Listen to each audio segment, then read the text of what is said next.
लोग सब कैसे हैं? आशा करती हूँ सभी अच्छे होंगे। तो आज मैं आप लोग का हिंदी का क्लास लेने जा रही हूँ, क्लास 2 सब्जेक्ट हिंदी। जो आप लोग का आज का चैप्टर है चैप्टर 4 रक्षाबंधन। तो बच्चों आप लोगों को पता है कि रक्षाबंधन क्या होता है?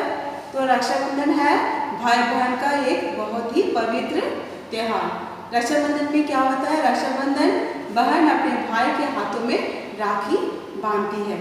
तो आप लोग को पता है, तो इसमें आप लोग को ये त्यौहार मनाते होंगे। इसमें क्या होता है, पहले के ज़माने में बहनें अपने हाथों से राखी बनाती थी। अभी भी बहुत से बच्चे अपने बहनें अपने भाई के लिए राखी बनाती हैं और आपको अच्छी राखी आपको बाज़ार से भी मिल जाती है और अपने भाई को वो बांधती है। तो इससे आपके भाई बहन के बीच के प्रेम का पता चलता है। तो आज मैं आपको इसी पर आधारित एक पाठ पढ़ाने जा रही हूँ। सभी अपना किताब निकालें। यह है चैप्टर 4 रक्षाबंधन। तो इसमें एक पत्र लिखा गया है। एक मित्र ने अपने दूसरे मित्र को पत्र लिखा है और इस त्यौहार के बारे में उल्लेख किया है। तो जैसे हम लोग पत्र में लिखते हैं C50 उत्तम नगर नई दिल्ली। अब कोई भी डेट है इसमें। प्रिय मित्र अब्राहम, तो इसमें क्या नाम है मित्र का? अब्राहम। तुम्हारा पत्र मिला। तुमने अपने पत्र में क्रिसमस के बारे में लिखा है। यह पढ़कर प्रसन्नता हुई कि इसे ईसा मसीहा के जन्मदिन के रूप में मनाया जाता है। तो इसमें अब्राहम ने अपने मित्र को पत्र लिखा था जिसमें उसने क्रिसमस के बारे में बताया था। और क्रिसमस कब मनाया जाता है? ये आप लोग जानते हैं ईसा मसीह के जन्मदिन के रूप में मनाया जाता है। तो अब तुमने अपने पत्र में रक्षाबंधन के त्यौहार के बारे में पूछा है। मैं इस पत्र में रक्षाबंधन के बारे में बता रहा हूँ। तो अब्राहम ने ही अपने उस पत्र में उसने रक्षाबंधन के त्यौहार के बारे में पूछा था, अर्थात रक्षाबंधन को किस तरह से मनाया जाता है, उसमें क्या क्या होता है, इसके बारे में उसे जानने की जिज्ञासा है। रक्षाबंधन हिंदुओं का प्रमुख त्यौहार है। यह श्रावण मास की पूर्णिमा को मनाया जाता है। इन दिनों वर्षा ऋतु होती है, इसे राखी का त्यौहार भी कहते हैं। तो ये क्या है? हिंदुओं का बहुत ही बड़ा प्रमुख त्यौहार है। इसमें क्या होता है, श्रावण मास में पूर्णिमा के दिन में मनाया जाता है और ये अधिक इन दिनों में क्या होती है, वर्षा ऋतु होती है। तो इसे हम लोग राखी का त्यौहार भी कहते हैं। अर्थात हम लोग जानते हैं हमारे देश में, भारतवर्ष में बहुत सारे त्यौहार है, उसमें से ये रक्षाबंधन भी बहुत ही प्रमुख त्यौहार माना जाता है और ये श्रावण के महीने में मनाया जाता है और ये पूर्णिमा के दिन अर्थात इसको राखी पूर्णिमा भी कहते हैं और इसे हम लोग राखी का त्यौहार भी कहते हैं। ये भाई बहन के प्रेम का त्यौहार है।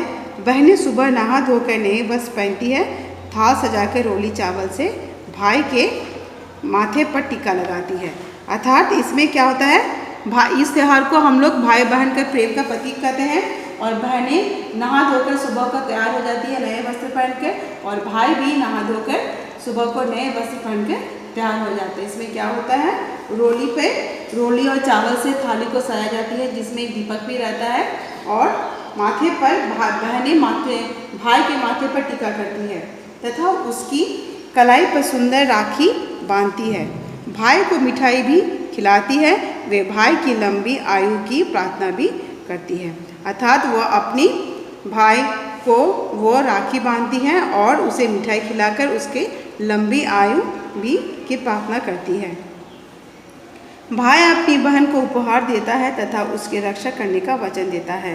भाई क्या करता है, अपनी बहन को वो उपहार देता है और उसकी रक्षा करने का वचन देता है। इस त्यौहार के साथ कई और कहानियाँ भी जुड़ी हुई है। मेवाड़ की महारानी कनवती ने अपनी रक्षा के लिए मुगल बादशाह हुमायूं को राखी भेजी थी। हुमायूं उसकी सहायता के लिए भी आया था। अर्थात ये जो है ये कहानी एक प्राचीन कथा से जुड़ी है जिसमें मेवाड़ की महारानी जो कनवती थी वो अपनी रक्षा के लिए मुगल बादशाह हुमायूं को वो राखी भेजी थी और जिससे कि हुमायूं ने उसके राखी को स्वीकार करते हुए उसकी रक्षा करने के लिए भी आए थे। तो ये त्यौहार पवित्रता और प्रेम का प्रतीक है। तुम्हारा प्रिय मित्र सचिन। तो ये सचिन ने अपने मित्र अब्राहम को पूरी रक्षाबंधन के बारे में बताया और जिसमें इसमें पूरा उल्लेख किया गया है कि रक्षाबंधन का त्यौहार कैसे मनाया जाता है और ये भाई बहन के बीच के पवित्रता और प्रेम का प्रतीक होता है। तो आप लोग सभी को पता चल गया है। इसका जो पेज नंबर है जनरली 30 और 31 है। आप लोग सभी किताब से देख लीजिएगा। अगर कोई आपको दिक्कत आता है तो अगर स्पेलिंग अगर कोई आपको समझ में नहीं आया तो आप उसे उसका स्पेलिंग अलग से कॉपी पे या फिर किताब में अलग से पेंसिल से आप लोग लिख सकते हैं। तो यहाँ पर कुछ जीवन मूल्य दिया गया है, मैं आपको बताने जा रही हूँ। जैसे भाई बहन का निश्चित प्रेम, तो इससे हमें क्या होता है, भाई बहन के बीच के प्रेम पवित्रता का ज्ञात होता है। सद्भाव अर्थात यहाँ पर जो इस त्यौहार के उल्लेख में भाई बहन के प्रति जो एक दूसरे के प्रति जो भावना होती है, इससे भी इसका ज्ञात होता है। त्योहारों के महत्व, क्योंकि हमारे देश में अनेक सारे त्यौहार माना जाता है और सभी त्योहारों को सभी मिलजुल के मानते हैं और सभी त्योहारों का अपनी अपनी जगह पर एक महत्ता होती है। धार्मिक समानता, जैसा कि हम लोग जानते हैं हमारे देश में बहुत सारे जाति धर्म के मानने वाले लोग रहते हैं और सभी धर्म को मानने वाले लोगों के त्यौहार भी अलग होते हैं, लेकिन हमारे देश में सभी धर्मों का एक समानता से देखा जाता है और सभी त्योहारों को समान मान्यताएं दी जाती है। तो ये आपका जीवन मूल्य था। तो बच्चों कुछ आप लोगों को शब्दार्थ भी आप लोग को, जैसे मैंने कहा कि अगर आपको कोई शब्दार्थ समझ में दिक्कत होती है तो आप लोग शब्दार्थ को अलग से लिख सकते हैं।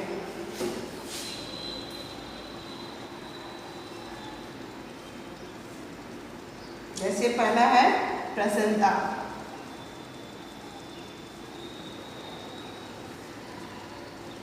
प्रसन्नता तो हम लोग क्या कहते हैं, खुशी।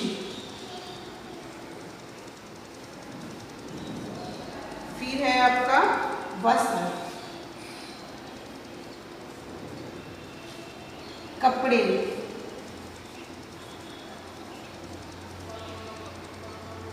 उपहार,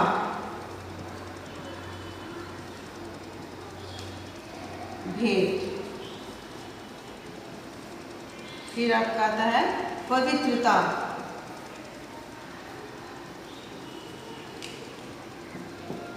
शुद्धता। तो इस तरह से आप लोग सभी शब्दों का अर्थ आप लोग लिख के इसको याद रख सकते हैं। तो आज मैं बच्चों कुछ आप लोग को बुक्स एक्सरसाइज करने जा रही हूँ। देखिए सभी पेज नंबर 33 अपने किताब का खोले, जिसमें जो आपका जो पहला है सही उत्तर पर ठीक का चिन्ह लगाएं। ठीक है, तो पहला क्वेश्चन क्या है, श्रावण मास में कौन सी ऋतु होती है। तो जैसे आप लोगों ने किताब में पढ़ा, श्रावण मास में वर्षा ऋतु होती है। सभी वर्षा ऋतु पर वर्षा पर टिक लगाएं। फिर नंबर 2 है कणवती कहाँ की महारानी थी। क्या क्या है, जयपुर की, मेवाड़ की, चित्तौड़ की। तो वो कहाँ की रानी थी, वो मेवाड़ की थी। सभी मेवाड़ पे टिक लगाएं। नंबर 3 है क्या हुमायूं ने कणवती की राखी स्वीकार की। क्या क्या है, हाँ नहीं पता नहीं। क्या करना आपको, हाँ। तो इस तरह से आप लोग ये कीजिए, किताब में ये वाला कर लीजिए। फिर आप अपनी किताब में, मैं आपको बता रही हूँ, फिर बोर्ड में ये जो फिल इन द ब्लैंक्स दिया गया, खाली जगह दिया गया है, मैं आपको बोर्ड में करके बता रही हूँ। सभी अपने किताब में इसे लिखें। नंबर उचित शब्द चुनकर खाली जगह भरें। यहाँ पर शब्द दिया है, आप लोग किताब में देखें, फिर इसी से लेके आपको ये खाली जगह भरना है। पहला क्या है, नंबर 1 क्या है, क्रिसमस डैश को मनाया जाता है। क्रिसमस कब मनाया जाता है, लिखिए 25 दिसंबर। आप लोग सभी जानते हैं क्रिसमस 25 दिसंबर मनाया जाता है। नंबर 2 श्रावण मास की डैश को रक्षाबंधन मनाया जाता है। श्रावण मास की कब मनाया जाता है, श्रावण मास की पूर्णिमा को रक्षाबंधन मनाया जाता है। फिर नंबर 3 है डैश भाई की कलाई पर बांधती है। कौन बांधती है, यहां से लिखिए बहन भाई की कलाई पर राखी बांधती है। नंबर 4 है भाई अपनी बहन को डैश का वचन देते हैं। किसका वचन देते हैं, रक्षा का। लिखिए रक्षा